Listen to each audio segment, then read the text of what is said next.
नमस्कार, आप देख रहे हैं अपन झारखंड और आपके साथ मैं हूं करिश्मा। तो रिमांड अवधि खत्म होने के बाद ईडी ने पूजा सिंघल को ईडी की विशेष कोर्ट में पेश किया, जिसके बाद पूजा सिंघल की रिमांड अवधि 5 दिनों की और बढ़ा दी गई।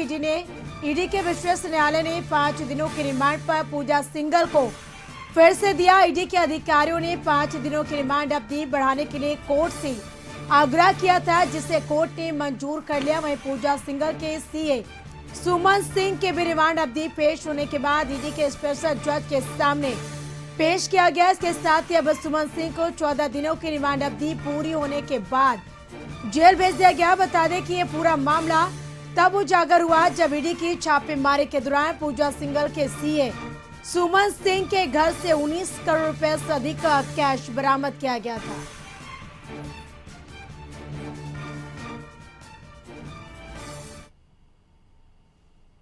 और अधिक जानकारी के लिए झारखंड न्यूज कोऑर्डिनेटर मनोज हमारे साथ जुड़ चुके हैं लाइव पे। मनोज जी, पूजा सिंघल की रिमांड अवधि बढ़ा दी गई है, 5 दिनों की रिमांड अवधि और बढ़ाई गई है, लेकिन आप बात करें तो सीए सुमन कुमार की हालांकि उन्हें तो जेल भेज दिया गया है। और क्या लगता है कि जिस तरीके से 5 दिनों की रिमांड अवधि और बढ़ाई गई है पूजा सिंघल की, और ऐसे में क्या पूजा सिंघल और भी कैसे राज खोलेंगी?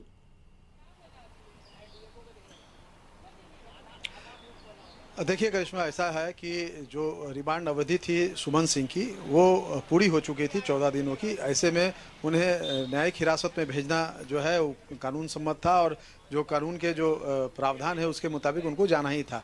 तो आज उन्हें जेल भेज दिया गया, क्योंकि ईडी ने कोर्ट में उन्हें पेश किया और वहाँ से फिर उन्हें न्यायिक हिरासत में भेज दिया गया है।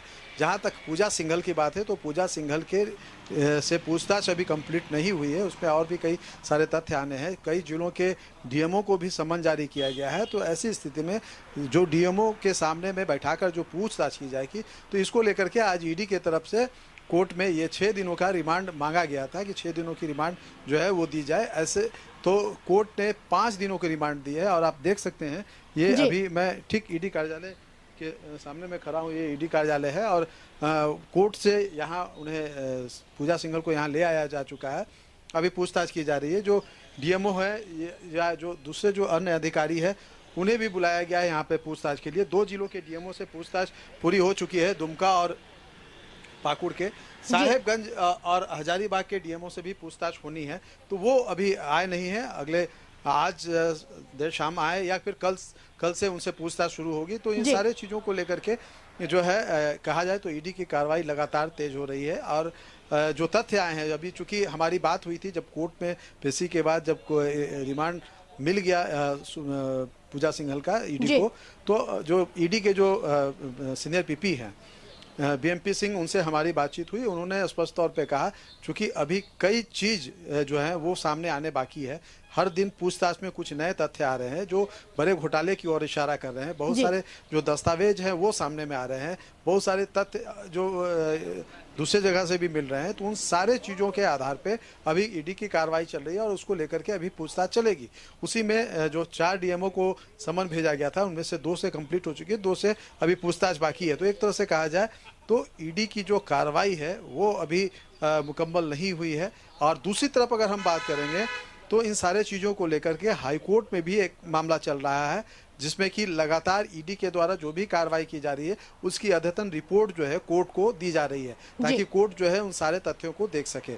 अगर हम पिछले सुनवाई के दिन बात करेंगे तो उसमें कोर्ट के ईडी के द्वारा जो भी कार्रवाई की गई थी, जो जब्त किया गया था, उन सारे चीज़ों को रखा गया। उसके बाद फिर 19 तारीख को जो सुनवाई हुई, कल जो सुनवाई हुई, उसमें भी कई तथ्यों को सामने में रखा गया है। हालांकि ईडी के द्वारा जो भी तथ्य सामने कोर्ट में दिए, सीलबंद लिफाफे में दिए जा रहे हैं, उसको लेकर के पूजा सिंघल और जो दूसरे इसमें जो पार्टी लोग हैं उनसे मांग की गई थी कि भाई इसकी प्रति जो है राज्य सरकार की तरफ से भी कि उसकी प्रति उपलब्ध कराई जाए। उस पर ईडी ने ऑब्जेक्शन किया है, कहा है सीधे तौर पे कि जो भी तथ्य, जो भी एविडेंस, जो भी दस्तावेज या जो भी इलेक्ट्रॉनिक्स डिवाइस में हमें जो जानकारी मिल रही है उसको अभी हम किसी के साथ साझा नहीं कर सकते हैं, क्योंकि इसके साझा करने से आगे के इन्वेस्टिगेशन पे असर पड़ेगा। तो इन सारे चीज़ों को लेकर के कोर्ट ने भी कंसीडर किया है और आज भी सुनवाई के दौरान इन सारी चीज़ों को कोर्ट के सामने में रखा गया है कि भाई जो मामले की जो सुनवाई हो रही है उनसे जुड़े हुए जो तथ्य है वो बाहर नहीं जाए, ताकि जो आगे की जो कार्रवाई है, जो जांच है,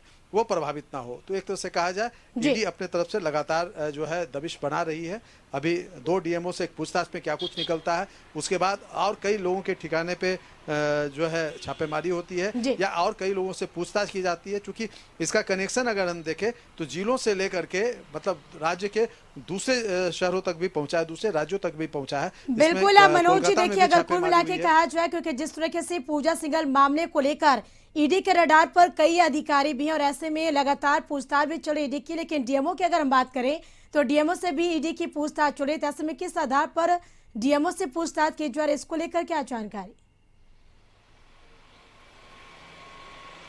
देखिए जब ईडी ने जो कागजात जब्त किए, जो कैश बरामद हुआ सुमन सिंह के घर, जो पूजा सिंघल के जो सीए हैं, और जब पूछताछ की गई तो ये बात सामने में आई कि इसके तार जो है जिलों से भी जुड़े हुए हैं। जिलों में जो जिला खनन पदाधिकारी हैं, चूंकि यह खनन राज्य के खान सचिव भी थी और जेएसएमडीसी की जो एमडी भी रही हैं एक साथ में, और उद्योग विभाग की सचिव भी रही हैं। तो एक तरह से कहा जाए तो जो महत्वपूर्ण जो चीज़ है इस जांच से जुड़े हुए, जो उद्योग विभाग है, चाहे खनन विभाग है या जेएसएमडीसी है, इन तीनों के द्वारा जिन अभी हाल के दिनों में जिस तरीके से खनन पट्टा देने का मामला सामने में आया है, उसमें पैसे की लेन देन की बात सामने आई है। जो पूछताछ में और जो कागजात बरामद हुए उसमें यह बात भी सामने में आई है कि जो जिला खनन पदाधिकारी हुआ करते थे या हैं, वो उन्होंने सीधे इनके सीए के खाते में पैसे ट्रांसफर किए हैं। तो ये पैसे किस तरीके से है और इनके सीए में के खाते में क्यों ट्रांसफर किए गए हैं, इन सारे चीज़ों की भी पड़ताल की जा रही है।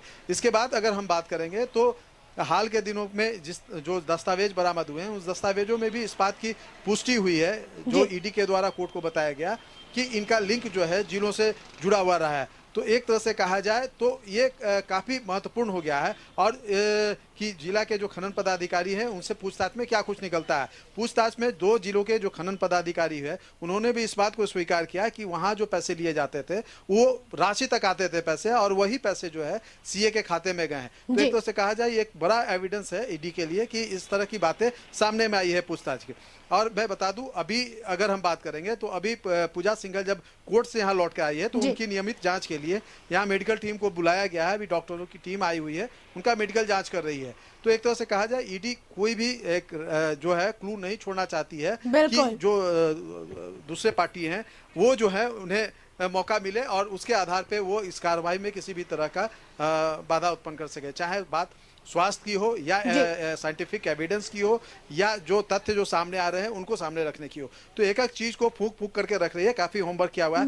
मैं बता दूं आपको कि ये जो जांच शुरू हुई है, बेसिकली ये जांच जो चतरा में मनरेगा घोटाला हुआ था, खूंटी में जो मनरेगा घोटाला हुआ था और उसकी जो जांच हुई थी, उसके बाद एक झारखंड हाईकोर्ट में एक जो PIL दाखिल किया गया था, उसी के आधार पर ये सारी जांचें शुरू हुई है और उसके बाद ये सारे तथ्य सामने में आ रहे हैं। बिल्कुल बिल्कुल मनोज जी, तमाम बातचीत के लिए आपका बेहद शुक्रिया।